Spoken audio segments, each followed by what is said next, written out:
ప్రశాంతమైన ఉదయం వేళ ఆకాశంలోకి ఒక్కసారి చూడండి. ఒక పక్షి తీగ మీద నుండి గాల్లోకి ఎగిరి చెట్ల చాటుకు మాయమవ్వడం మనం గమనిస్తూనే ఉంటాం. కొద్దిసేపటికే అదే పక్షి నేల మీద గెంతుతూ, నడుస్తూ, గింజలు ఏరుకోవడం కూడా చూస్తాం.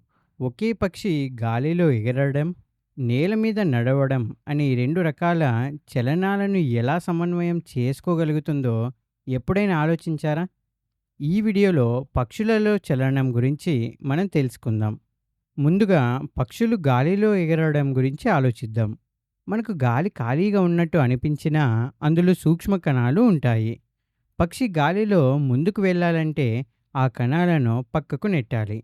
అప్పుడు గాలి పక్షిని వెనక్కి నెడుతూ దాని చలనానికి అవరోధం కలిగిస్తుంది. దీనినే గాలి నిరోధం అంటాం.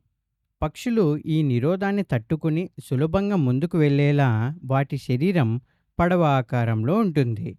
దీనివల్ల అవి గాలిని చీల్చుకుంటూ ఎగురుతాయి. పక్షులు గాలిలో ఎగరాలంటే వాటి శరీరం తేలికగా, సమతుల్యంగా మరియు శక్తివంతంగా ఉండాలి. పక్షుల ఎముకల నిర్మాణం సరిగ్గా అలాగే ఉంటుంది. మనం పక్షి ఎముకల లోపలి భాగాన్ని పరిశీలిస్తే చాలా ఎముకలు లోపల గాలి గదులతో ఖాళీగా ఉండడం గమనిస్తాం. ఈ బోలు ఎముకలు అంటే హాలో బోన్స్ వల్ల పక్షి దృఢత్వం ఏమాత్రం తగ్గకుండా శరీరం బరువు తగ్గుతుంది. ఇలాంటి తేలికపాటి అస్థిపంజరం ఉండడం వల్ల పక్షులు తక్కువ శక్తితోనే భూమి మీద నుండి గాలిలోకి ఎగరగలవు. తేలికపాటి ఎముకలు ఉన్నంత మాత్రాన పక్షులు ఎగరలేవు. పక్షుల రెక్కలను గమనిస్తే అవి శరీరానికి విడిగా అతికించిన భాగాలైతే కావు. నిజానికి వాటి ముందు కాళ్ళే కాలక్రమంలో ఎగరడానికి అనుకూలంగా రెక్కలుగా మార్పు చెందాయి. ఈ ఎముకలకు బలమైన కండరాలు అతుక్కొని ఉంటాయి. ఈ కండరాలే రెక్కలను పైకి లేపి కిందకు కదపడానికి సహాయపడతాయి. మనం నీటిలో ఈత కొట్టేటప్పుడు చేతులతో నీటిని వెనక్కి నెడితే నీరు మనల్ని ముందుకు నెడుతుంది కదా. పక్షులు ఎగిరే విధానం కూడా అచ్చం ఇలాగే ఉంటుంది.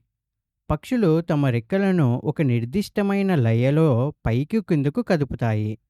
రెక్కలను కిందికి కదిపేటప్పుడు అవి పూర్తిగా విస్తరించి గాలిని కిందకి మరియు వెనక్కి నెడతాయి.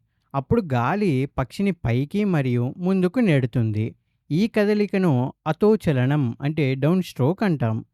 అదే రెక్కలను పైకి కదిపేటప్పుడు అవి కొద్దిగా ముడుచుకొని గాలిని సులభంగా తమ గుండా వెళ్ళనిస్తాయి.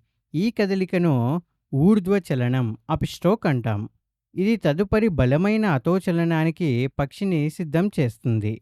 ఈత కొట్టడం అనేది నీటిని నెట్టడంపై ఎలా అయితే ఆధారపడి ఉంటుందో, ఎగరడం అనేది గాలిని నెట్టడంపై అలాగే ఆధారపడి ఉంటుంది. అయితే పక్షులు ఎప్పుడూ గాలిలోనే ఎగరవు కదా. అవి నేల మీద కూడా నడుస్తాయి. కొమ్మల మీద వాలుతాయి. ఇందుకోసం పక్షులకు బలమైన వెనుక కాళ్ళు ఉంటాయి. వీటి ఎముకలు నడవడానికి, గెంతడానికి, కొమ్మలను గట్టిగా పట్టుకొని కూర్చోవడానికి వీలుగా మార్పు చెంది ఉంటాయి.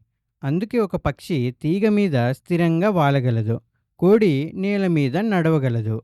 ఇలా ఒక ప్రదేశం నుండి మరో ప్రదేశానికి కదలడాన్నే చలనం అని అంటాం. పక్షుల్లో గాలిలో ఎగరడం, నేల మీద నడవడం అనే రకరకాల చలనాలుంటాయని మనం ఇప్పుడు అర్థం చేసుకున్నాం. ఈ కదలికలన్నింటినీ నియంత్రించేది పక్షి మెదడు. రెక్కలు ఎప్పుడు ఆడించాలి, ఎప్పుడు ఆగాలి, ఎప్పుడు నేల మీద వాలాలి అనే సంకేతాలను మెదడు నిరంతరం కండరాలకు పంపుతూ ఉంటుంది. ప్రమాదం వస్తే వెంటనే ఎగిరిపోవడం లాంటి నిర్ణయాలన్నీ మెదడు, కండరాల సమన్వయంతోనే జరుగుతాయి. చివరగా మనం నేర్చుకున్న విషయాలను ఒక్కసారి గుర్తు చేసుకుందాం. పక్షులు గాలిలోనూ మరియు నేల మీద చలించగలవు. వాటి తేలికపాటి బోలు ఎముకలు శరీర బరువును తగ్గిస్తాయి. ముందు కాళ్ళే బలమైన ఎగిరే కండరాలతో కూడిన రెక్కలుగా మారాయి. అలాగే వెనుక కాళ్ళు నడవడానికి, కొమ్మల మీద వాలడానికి సహాయపడతాయి. ఈ చలనాలన్నీ మెదడు, కండరాల సమన్వయంతోనే నియంత్రించబడతాయి. కాబట్టి ఇక మీదట మీరెప్పుడైనా పక్షి ఎగరడం చూసినప్పుడు దాని వెనుకున్న